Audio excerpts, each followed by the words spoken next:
So listen, again, we're so close to training camp starting all across the NFL landscape. We saw video. There's video of Lamar Jackson arriving for work today. Yeah, right? I saw him strolling into Ravens. Right. So we're seeing that, yeah. and so we're so close to actual football being played, and then of course the roster decisions and news of contracts and what have you really take precedence. So we're hunting and pecking for anything to talk about, to be straight up honest. But when the first overall pick of the draft on July 15th has yet to sign a contract and basically says, as Caleb Williams did at a local event, a charity event, I believe it's what the Caleb Cares event, it's his own foundation, that I'm not handling that as contract situation. My lawyers and attorney and everybody, the head of the Bears, everybody up there, up top is handling that. That's not my position that I'm handling, as he told the Chicago Tribune. It sets off an alarm bell, certainly. And here's the background. Here's why it may raise a bit more concern for Bears fans that are just waiting for a trapdoor to open and all that appears to be set up for their success that they've been dreaming about for a while might actually not materialize, is because of the conversation surrounding Caleb during his final season in USC. The conversation surrounding Caleb leading up to the draft is that he is going to do things differently. He's a different sort of cat who's going to bring a different sort of sensibilities to things that are normally handled by top overall draft choices in the NFL in a certain way. Not getting an agent. Also, his dad thinking that maybe agencies that would sign him as a client should give him pieces of equity, that maybe teams should give pieces of equity for his services to be acquired. None of that's happened. Maybe because he's chosen his own agency and he has lawyers and business types who are somewhat unnamed. I don't know if anybody knows who they are specifically, handling his business, and everyone's just wondering, maybe, just maybe, this will be the final throw at the final moment, just as Hard Knocks cameras are getting flipped on, that he will start conducting his business in a manner that is totally unconventional, that throws a wrench into the equation, and thus he is not out on the field to start training camp. I don't think that's going to happen. I can't imagine that this would devolve to a certain point where Tyson Bagent would be the one taking the first snaps on Hard Knocks. That suddenly Caleb would be in the Darrelle Revis Hard Knocks role of back in the day. Yeah, I would be shocked. Yeah, shocked. Yeah. But that is why this is of interest to people. And one of the reasons why we reached out to a man who covers the team for The Athletic, Kevin Fishbain, back here on the Rich Eisen Show. How are you doing, Kevin? Hey, Rich, I'm doing well. And as you laid that out, the beat writer in me is just thinking, I hope none of that comes to be, because that is a beat writer's nightmare, a contract holdout. So what is happening, best you can tell, right now? Yeah, there are no indications that anything is amiss. I think this is just figuring out, dotting the I's, crossing the T's. Caleb, he was traveling, he was enjoying his summer, so they weren't going to get anything done while he was gone. Rookies report to camp tomorrow. So, it could just be that once he gets in the building on Tuesday, they get it all done and we could be done. I think that what's unique about Caleb Williams in this situation, Rich, is this is somebody who's already got, cash in his bank account, right? Like, he's not, unlike a lot of other college football players who have come to the draft forever, he doesn't need to rush to get that bonus check. He made a well-deserved amount of money in college. So, and then you also have the particulars of this is just different. He does not have an NFLPA certified agent working with him. He's got a lot of people around him. And so I think when they go through this contract, there's very few things, as you know, that they can really haggle over. But you might have somebody in there who's never done this before and is, when you get a lawyer looking at a football contract, they might say, wait a second, I'm not sure if this would fly in my law school class, so I'm going to talk about X, Y, and Z. So they probably have to kind of hash some of those things out just because it's a different negotiation. But I'm not expecting anything wild to happen that's going to keep them off the field when they practice on Saturday. Who are the people who do we know names of who Team Caleb really is, Kevin? We've got some first names, Rich, here and there. They haven't done. I'm waiting to do a meeting with them. I'm surprised I haven't grabbed all the Bears reporters around for a meet and greet. Maybe do some get to know you games. But he does have lawyers with him that are familiar with this stuff and should have a sense of how to deal with it. But again, it's just different. I mean, everything with this guy is going to be different. Now, the hope for Bears fans is this is just going to be kind of a little blip that they don't have to worry about. And the real, quote unquote, different part of Caleb, with the fact that he's supposed to be a very good quarterback, is what they're going to be talking about all the time with this guy. I just think with him, as much as we talk so much about the entertainment element, the commercials, he does just love football. You talk to everybody who knew him growing up, who coached him.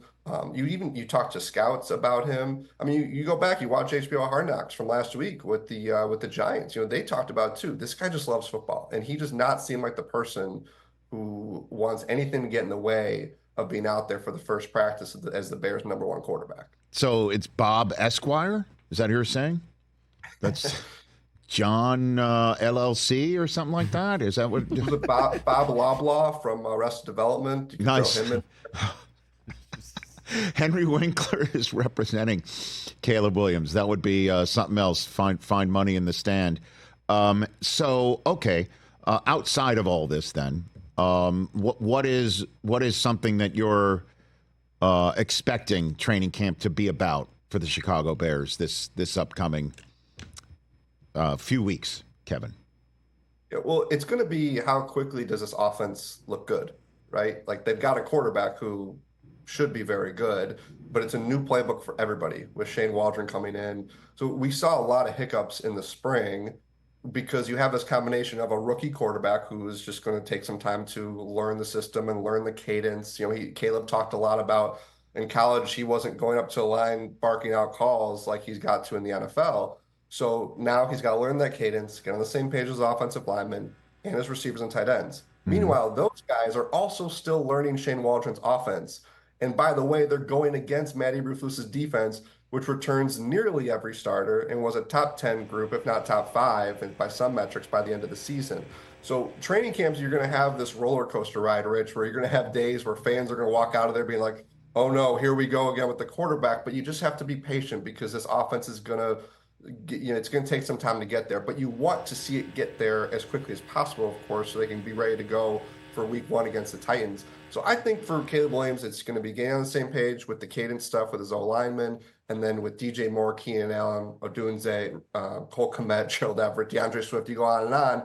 This is unfamiliar territory for those of us who cover this team to have that many skill players that you can kind of feel good about with this quarterback. So, I mean, there are going to be times, I think, this summer, Rich, where we're all going to be wide-eyed, like, oh my goodness, this is a Bears passing offense that looks really good, that's in rhythm, that's explosive. And there's going to be some times that it doesn't because that's just what happens with a rookie quarterback against a veteran defense. Yeah, we had Jaylen Johnson on Friday's show, Kevin, and I asked him, what do you tell Bears fans who are really, sky high right now? And he said patience. He asked for patience. Why do you think he said that?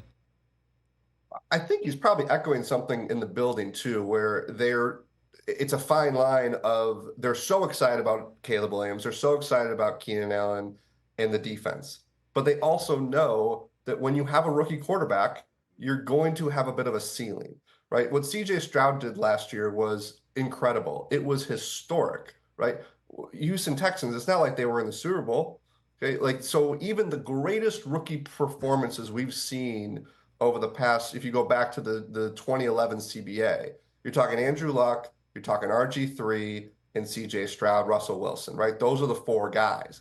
And still, it's not like any of those 4 guys, those rookie years made these incredible playoff runs. They had a great seasons. They made the playoffs. But there's a lot of other cases of guys who had solid rookie seasons and won 7 games, won 8 games. I think this Bears team, you look at the over-unders, you look at the season total stuff, you're looking at a team that might be a 9-win team, maybe 10. They're hoping, obviously, to get into the playoffs. I think it's everything to me, Rich, is building to 2025.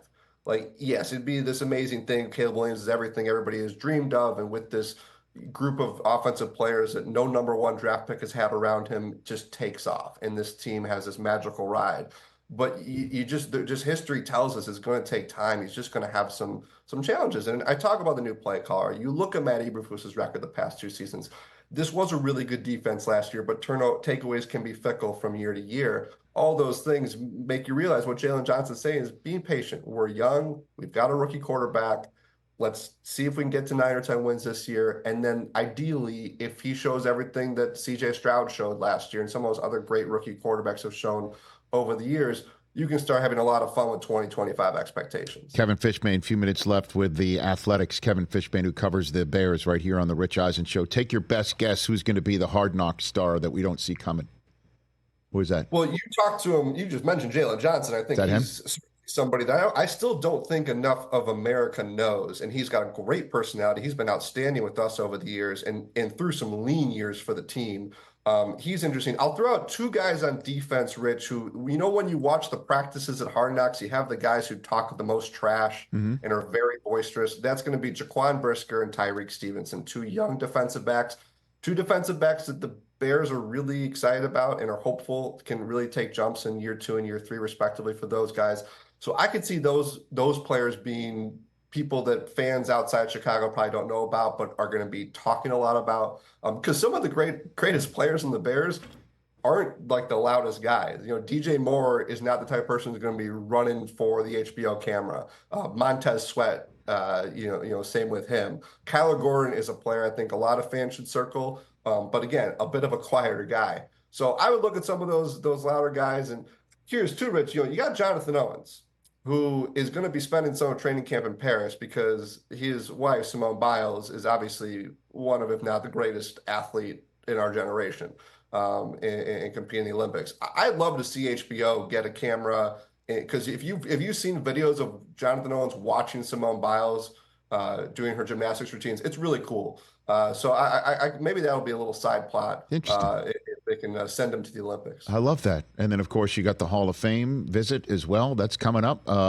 That'll be interesting. And Kevin, maybe Hard Knocks can figure this out, unless you already know the answer to this. Where you've been fascinated and put this split screen up frequently on the program. We know the guy on the left when he arrived in Chicago. That's Matt Eberflus. And the guy on the right, Jaylen Johnson, said that's Flus. So that's Eberflus on the left and Flus on the right. Do we know the genesis of the new look, Eberflus, like any of that stuff, Kevin? Yeah, Rich, the Flus, you can credit Flus's wife and daughters for that. He will be the first to credit them. Okay. He has before. They are tasked with that makeover. It's been very impressive to see. Flus and I had different off seasons. I went with the Rich Eisen. Nice. and he went with the Flus. Lucky him, gets to do that. We've never met, Kevin. I'm just assuming you don't have the options that he has. Exactly. Okay. Exactly. Or maybe he wishes he could have the Rich Eisen too. Maybe. I doubt it. But I appreciate you and I are in similar boats. I appreciate that. So it's his. How old are his daughters? His wife and daughters have told him, Dad, you got to figure this thing out. Yeah, he's got daughters starting in college and one who I believe is just graduated. And they were on it. They said, all right, the Bears have a guy goes by Funk Barbershop.